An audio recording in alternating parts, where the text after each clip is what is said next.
Shalom untuk kita semua. Pertama kita ucapkanlah puji dan syukur kepada Tuhan Yesus Kristus atas segala berkat dan karunia yang tak pernah henti-hentinya diberikan kepada kita.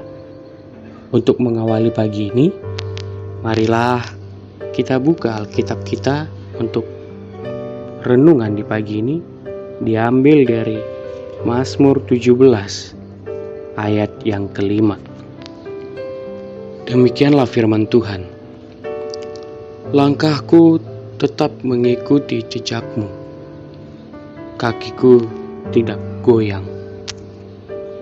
Demikian firman Tuhan. Mengikuti jejak Kristus berarti harus hidup dalam persekutuan yang karib dengannya. Mengapa? Karena ia pun memiliki persekutuan karib dengan Bapa di sorga. Semasa pelayanannya di bumi, Kristus senantiasa menyediakan waktu untuk bersekutu dengan Bapa. Jadi, doa adalah nafas hidup sebagai orang percaya. Alkitab mencatat dalam Markus 1 ayat 35, pagi-pagi benar, waktu hari masih gelap, ia bangun dan pergi keluar. Ia pergi ke tempat yang sunyi dan berdoa di sana. Doa adalah tanda ketergantungan kita kepada Tuhan, bukan sekedar aktivitas rohani atau pengisi waktu senggang. Sebagaimana ranting tidak dapat berbuah jika tidak melekat kepada pokok anggur, begitu pula kita tidak bisa berbuat apa-apa jika kita tidak melekat kepada Tuhan, yang adalah pokok anggur kita.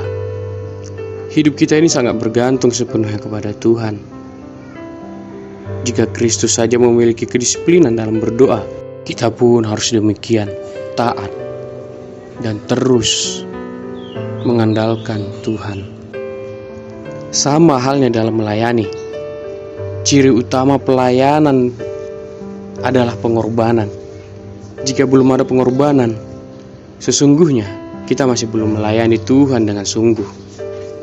Mengapa? Karena tidak ada yang dikorbankan bagi Tuhan. Umumnya, kita hanya mau melayani saat keadaan sedang baik atau normal. Padahal sebenarnya, pengorbanan itulah yang sangat diperhitungkan oleh Tuhan. Jadi kita dapat dikatakan sebagai melayani Tuhan jika kita telah berkorban bagi Tuhan, apapun keadaannya, apapun situasinya. Karena itu, belajarlah setia melayani Tuhan, baik atau tidak baik keadaannya, krisis atau diberkati, suka maupun duka. Apapun yang telah kita korbankan bagi Tuhan tidak pernah sia-sia, pasti diperhitungkannya. Dalam melayani Tuhan, jangan pernah memiliki ambisi ingin dihormati dan dihargai.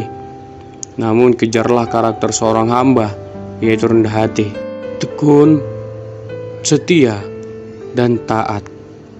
Pada saatnya, promosi dari Tuhan pasti akan datang dengan sendirinya.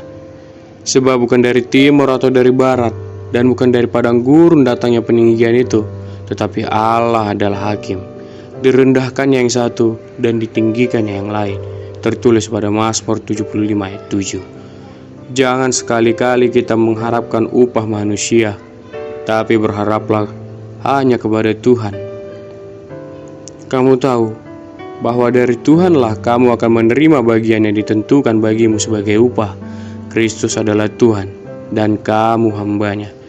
Pada Kolose 3 ayat 24. Manusia seringkali melihat hasil, tetapi Tuhan lebih menghargai suatu proses.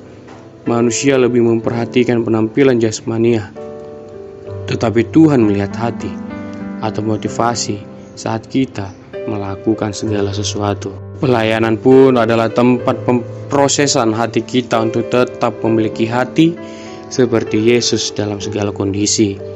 Saat kita terjun dalam dunia pelayanan, hati kita berpotensi untuk menangis, terluka, ingin menyerah, dan bahkan rasanya ingin meninggalkan Tuhan. Sebagai manusia, kita tidak dapat menjalani pelayanan yang Tuhan berikan dengan kekuatan kita sendiri. Oleh sebab itu, Tuhan Yesus memberikan Roh Kudus sebagai penolong untuk menjalani pelayanan yang Dia percayakan kepada kita. Banyak orang mengatakan bahwa kehidupan pelayanan yang mereka jalani seringkali lebih berat daripada kehidupan pada di luar pelayanan. Benarkah demikian? Hamba Tuhan Kenneth Hagin pernah mendapat penglihatan bagaimana seorang istri pendeta yang berada dalam neraka karena ia meninggalkan pelayanannya dan mengikuti kesuksesan yang dunia katakan. Hal ini diceritakan Hagin dalam buku yang berjudul I Believe in Visions. Dalam penglihatan itu, Hagin diperlihatkan Tuhan mengenai orang-orang yang mundur dari pelayanan karena berbagai luka dan tidak dapat mengampuni, sehingga mereka ada dalam neraka. Jangan sampai hal ini terjadi kepada kita. Ketika kita sudah mengorbankan banyak waktu, uang, tenaga, dan pikiran untuk melayani Tuhan, tetapi kelak di hari Tuhan, malah Tuhan menolak kita. Mari sama-sama kita belajar mengampuni orang-orang serta rekan-rekan sepelayanan. Dan juga mari kita ajak saudara-saudari kita untuk kembali bersama-sama melayani di ladang Tuhan, agar kelak jika pelayanan kita diuji dengan api, maka kita tetap bisa tahan dalam ujian tersebut. Pelayanan yang sekarang kita jalani merupakan kehormatan yang Tuhan beri. Kesempatan melayani yang sekarang masih kita jalani merupakan kepercayaan yang harus dihargai.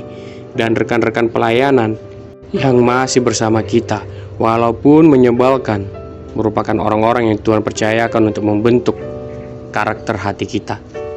Selagi ada waktu dan kesempatan, layanilah Tuhan sepenuh hati dan berilah yang terbaik bagi Dia. Percayalah, Ia tidak pernah kekurangan cara untuk memberkati orang-orang yang setia melayaninya. Setiap jerih lelah, pengorbanan, dan harga yang telah kita bayar untuk melayani Tuhan, tak satu pun yang terlewatkan dan tak dicatat oleh Tuhan. Pelayanan itu bukanlah beban, melainkan suatu kehormatan yang tak ternilai harganya. Demikianlah firman Tuhan. Mari kita bersatu di dalam doa. Bapa, kembali kami mengucap syukur atas segala berkat dan karunia yang boleh kami rasakan di pagi hari ini. Ya Bapa, kami mengucap syukur di hadapan-Mu atas perlindungan-Mu menjaga kami sepanjang malam. Kami juga berdoa kepada-Mu untuk tetap memberikan penyertaan-Mu sepanjang hari ini ya Bapa, sehingga bukan hanya hidup kami yang berhasil di dalam nama-Mu, tetapi juga sanggup memuliakan Engkau di hadapan semua orang. Biarlah Roh-Mu yang bekerja, memimpin kami dalam setiap langkah keputusan kami hari ini. Dan biarlah hanya berkat-Mu yang menyertai kami mulai dari pagi ini hingga nanti malam kami kembali tidur. Terima kasih ya Tuhan. Kami serahkan segalanya hidup kami hanya ke dalam tangan-Mu. Ampunilah segala dosa-dosa kami. Di dalam Kristus Yesus kami telah berdoa dan mengucap syukur. Amin.